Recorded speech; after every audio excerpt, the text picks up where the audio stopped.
everybody, I'm Brandon. Today I'm about to do a video from Time Watch 5. This one right here is titled 10 Rappers That Got Away with Murder. Y'all requested it, don't trip, you know I got y'all. Bro, if my energy's a little off, that's because I went out last night. I got way too lit, way too drunk. I had a hangover all day, bro. I'm finally just getting over the hangover. And I'm going back out tonight. I'm vlogging tonight though. Tonight about to be fire. Anyway, Time Watch 5, I really like this. I really like their channel. We about to see rappers that got away with murder. So it's either they didn't get caught or they got off. You know what I'm saying? Because they had like fucking the best lawyers in the fucking world. I'm ready hopping into it. Let's go. This is the exact location of where Gucci buried the body of rapper Pookie Lock. The legend goes that this is Time Watch 5. Why you stop telling us, nigga? That beat a murder case. Yeah, the baby said he did kill niggas that like came into his house and tried to rob him. ASAP killed somebody? Recently on Untold Stories of Hip Hop with Angie Martinez, ASAP Rocky revealed that he was locked up on Rikers Island at the age of 16. It turns out that he caught an attempted murder charge back in 2004 after almost killing a man during his trapping days in Harlem. At the time, Rocky was known for serving fiends and walking around with a lot of money. So on the day of the incident, an older man was targeting Rocky and tried pressing him. Rocky was able to finagle himself out the situation and ended up linking with his cousin afterwards. Later that night, they went to confront the man at his home, both strapped. This is when Rocky claimed that they only went to talk things out, but things went left when the man reached for a weapon and Rocky started letting off shots, hitting the man close range. The man later survived, but Rocky was hit with an attempted murder case and shipped to Rikers Island. Eventually, the case was dropped, and he was hit with a less serious charge due to the fact that he was under the age of 17. Okay.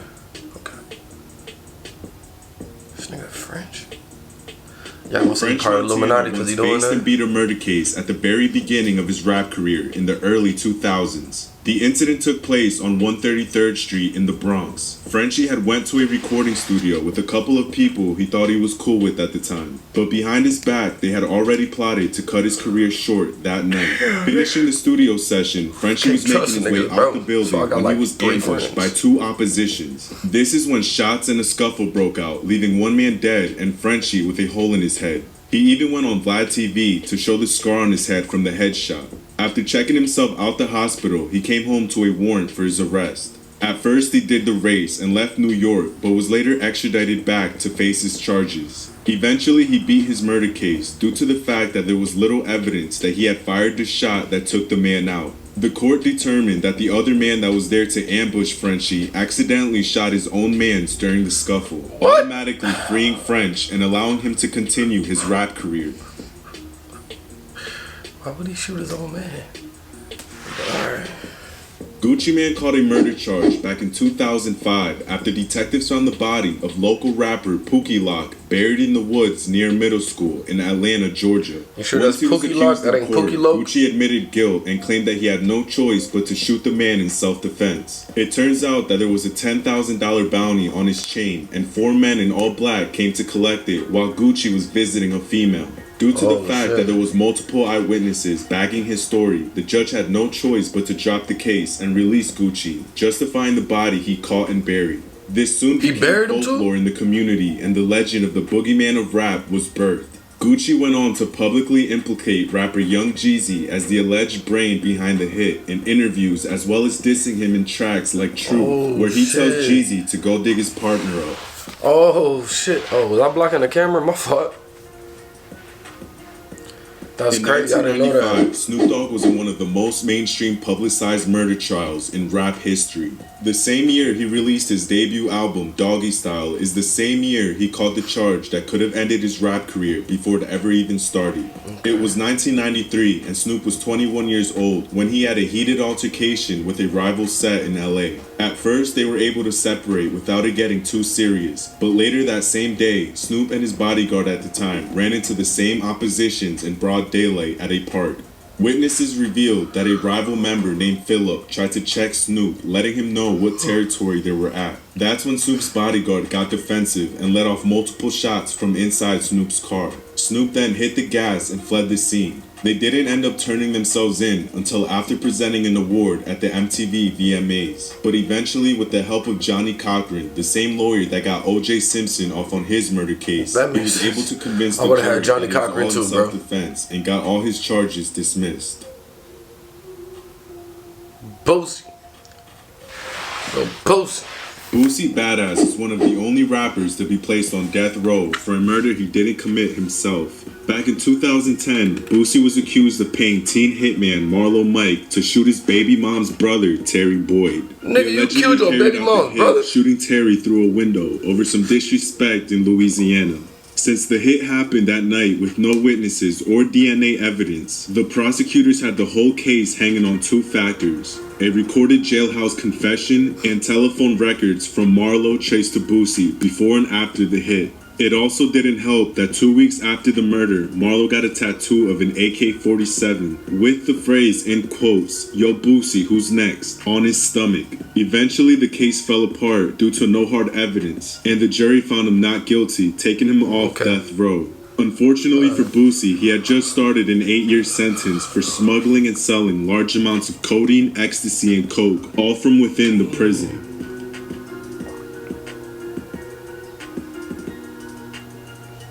In 2005, A.R. Ab faced a life sentence for the murder of Desmond Hawkins. The incident involved retired rapper Cassidy and happened outside his home in Philadelphia. Cassidy was also charged with murder for allegedly escalating the shootout and supplying the weapons. At the time, Ab was around Cassidy a lot as his enforcer, which was a problem for people that were used to pushing Cassidy around. So the night of the incident, Hawkins and his crew were out looking for Ab in retaliation for an altercation that took place earlier that day. They ended up going to Cassidy's house, knocking on his door. This is when Cassidy informed them that he was out back, basically causing the shootout to happen. This left A.R. Ab no choice but to strap up and get busy and go shot for shot with Hawkins and his crew. When the smoke cleared, Hawkins was left on the floor and 2 of his mans were left injured. A.R. Ab remained unscathed but now had a murder case on his hands. He ended up taking it to trial for 2 years and beat it, claiming it was self-defense. But unfortunately for Cassidy, he was found guilty for involuntary manslaughter and was sentenced to 11 months in prison for escalating the incident. Damn. So that's what happened to Cassidy? That's why he stopped rapping? I didn't even know that. In 2014, Albie Al was accused of throwing a teenager off a bridge into the Hudson River after getting shot by his cousin. He might have survived the shot if he didn't drown in the river, so for that he was charged in the first degree. Al went on Vlad TV to explain y'all killing your family, bro. Due to the strict gang laws in Jersey. So it was a big risk taking his case to trial, denying any plea deals. At first, he got his bail posted by NFL player Kenny Britt, but was revoked after catching another charge unrelated to the pending murder case. At the end of trial, he was found not guilty and was acquitted on all charges. Unfortunately, today he's back in jail, facing 2 new attempted murder cases.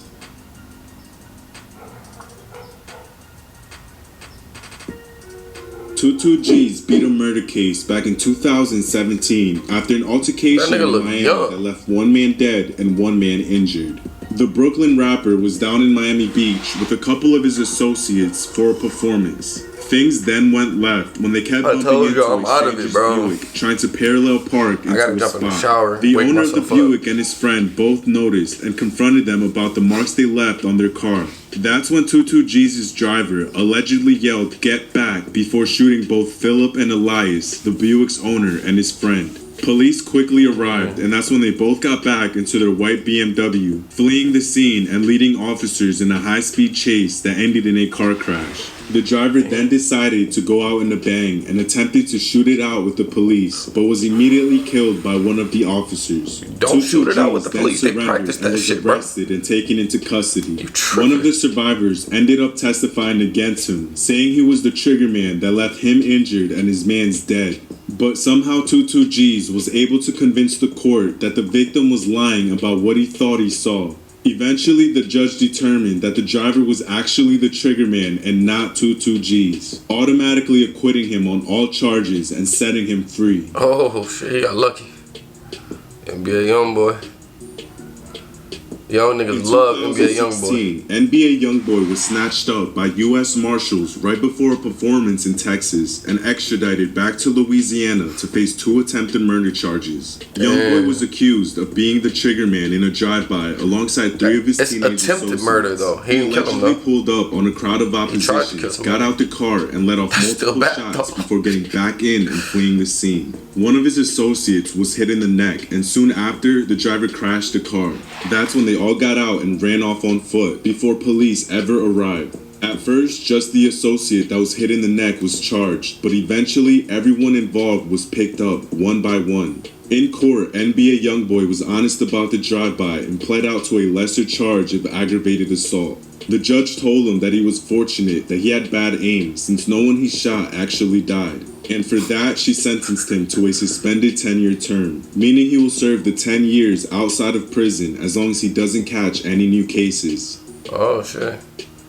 The baby, he killed like a few people, I think. In 2018, the baby beat a murder case just a few months before his career took off and went platinum. He was charged with the murder of 19-year-old Jalen Craig during an altercation inside of a Walmart. The baby claimed he shot him in self-defense after he noticed Jalen reaching for a weapon. At the time of the incident, he was shopping with his 2 children and his baby's mom. Feeling like his whole family was at risk, he immediately pulled out his own weapon and fired on Jalen close range. He was later arrested, with prosecutors seeking a murder charge, but eventually the case fell apart and was dismissed due to a key witness not being available. Prosecutors settled with charging him with a misdemeanor for carrying a concealed weapon and ended up sentencing the baby to 12 months of unsupervised probation, allowing his career to blow up shortly after. Alright. This is the exact location of where Gucci buried the body of rapper Pookie Lock. The legend goes that after shooting it out with 4 henchmen, he dragged Pookie Lock through these woods and buried him the same night, then returned to his date to finish his night, becoming the boogeyman of rap. Hey, this video was fire. We learned a lot, man. The baby also killed somebody when a few niggas tried to rob him. Like, they came through his house or whatever, and he shot it out with a few niggas. And he killed somebody. Or he could have just shot him, but I think he said he killed him. I don't remember. It was on like an interview or something. Anyway, great video from Time Watch 5. Thank y'all so much for requesting it, man. Let me know what y'all thought down in the comments. Don't forget, like, comment, subscribe. See y'all next time. Peace.